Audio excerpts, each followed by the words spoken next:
Hanganiroten ulutno Patumangho mring swarga sujud kanthi hanyembah Sasa puji mring Allah. Sugeng enjang para adiyuswa, sugeng pepanggihan malih wonten ing renungan padintenan adiyuswa ing dinten Rebo Pon 16 April 2020. Sumangga dinten punika kita nampi jejer Yesus sinangsara. Yesus sinangsara.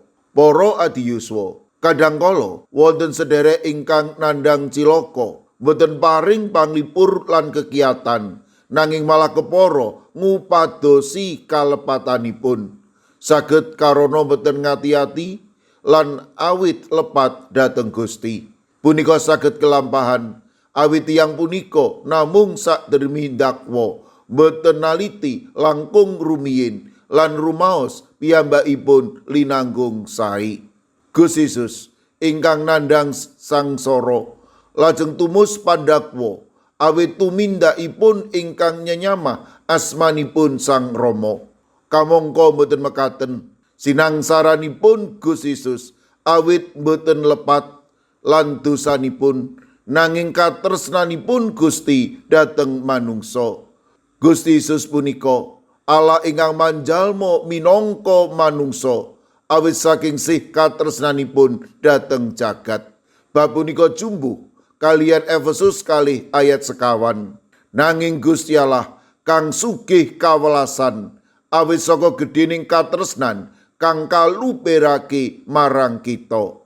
Milanipun suwaunipun kita menika mati karana dosa-dosa kita, nanging wonten ing Gusti Yesus kita sampun pikantuk gesang anyar awit sih kawelasanipun Gusti Yesus dhateng kita lumantar kasangsaranipun. Para adiyuswa, kita kawilujengaken awit saking sola fide lan sola gracia, awit karna pitados lan sih rahmatipun Gusti Yesus. Sedaya punika boten karana kesaenan kita, nanging sih piwelasipun.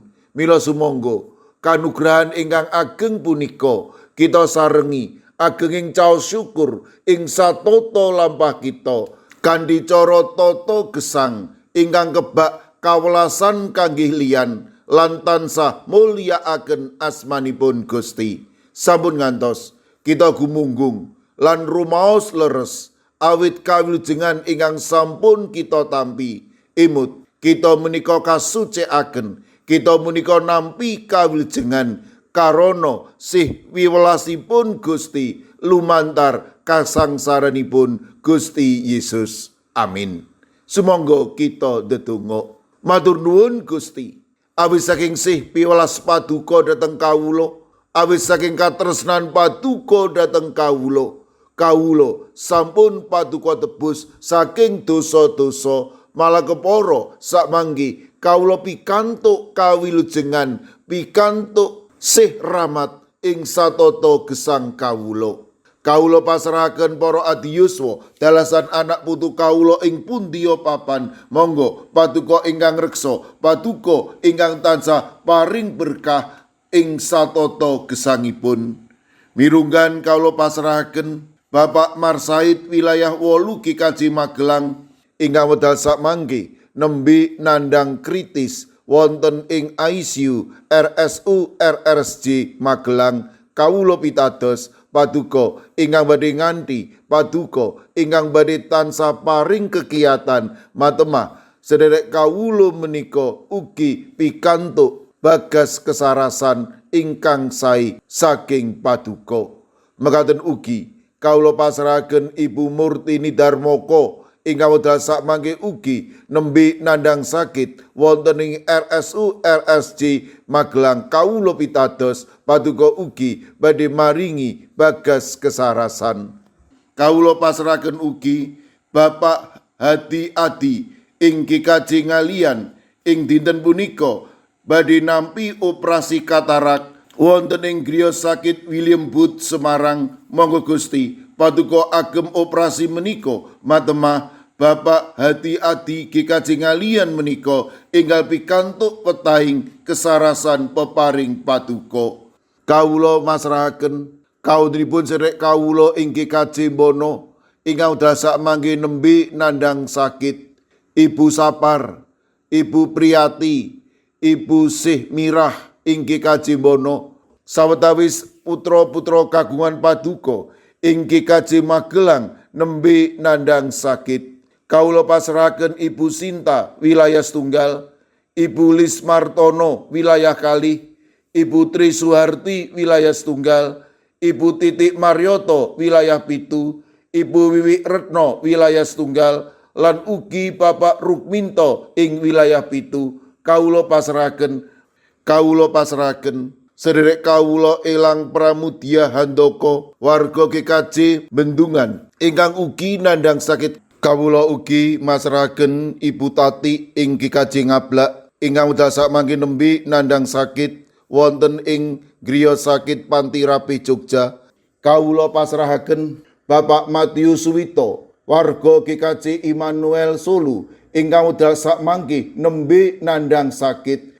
Kawula pasrahaken Ibu Wirya Sumarto dalasan Pendeta Emeritus Ibnu Prabowo wonten ing GKJ Tlepok ingkang nembe nandhang sakit. Kawula pasrahaken Ibu Isti wilayah 3 GKJ Wonocatur, Ibu Karyumi lan Ibu Kusmini ing GKJ Purba. Mekaten ugi Ibu Indrayati ing Solo. Kawula pasrahaken Ibu Sriti Astuti wonten ing GKJ Tropodo Sidoarjo. Mekaten ugi kawula pasrahaken Ibu Lini Sutopo ing GKJ Semarang Barat. Kawula pasrahaken Bapak Budistomo, Bapak Sugianto ing GKJ Magelang, Bapak Mardiono, Ibu Marsudi, Ibu Sri Windardi ing GKJ Pamong Utomo Kalinegoro. Kawula pasrahaken Bapak Yohanes Mudadi ing GKJ Tuban.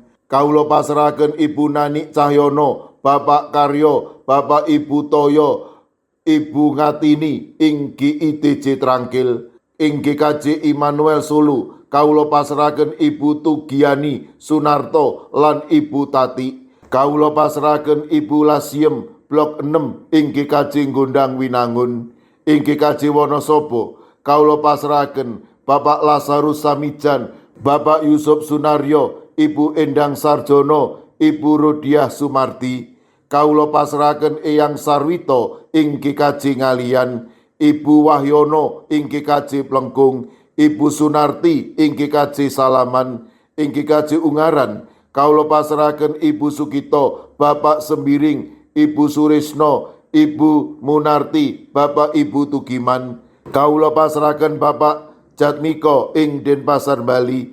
Kawula pasrahaken Ibu Warsi ing Kemenjing, Ibu Apri ing GKJ Canden. Ing GKJ Sragen kawula pasrahaken Bapak Wursitoryadi, Ibu Sumiati, Bapak Suyanto. Kawula pasrahaken Bapak Chandra Deni Saputro ing GKJ Karangdawa. Kawula pasrahaken Bapak Dalmin, Bapak Sugiri, Bapak Wisno ing GKJ Pugeran. Mekaten ugi kawula pasrahaken Ibu Warsini dalasan putranipun Yohanes Haryati ing Watu Sigar. Ing GKJ Mijen kawula pasrahaken Bapak Budiono Arung Puji, Ibu Elizabeth Indarwati, Bapak Tri Kartono, Bapak Waryono lan Bapak Moses Taji. Kawula pasrahaken ing GKJ Banyumanik Ibu Sukarni, Ibu Sutarwi, Bapak Daniel Agus, lan ugi ing GKJ Tanon kawula pasrahaken Bapak Suhadi. Kawula pasrahaken sinten kemawon ingkang nembe nandhang sakit lan ugi ing pemulihan kawula pitados paduka badhe saged ngginakaken menapa lan sinten kemawon ambil sedherek kawula menika enggal nampi wetahing kesarasan. Kawula pasrahaken pasambat lan pandonga kawula wonten ing asma paduka Gusti kawula Yesus Kristus. Amin. Sumangga para adi yuswa kita tutup pepanggihan kita renungan padintenan Adi Yuswa kanthi ngrepekaken kidung sumangga. Tangani roten ulokno Pantumangho mring swarga Sujud kanthi ayu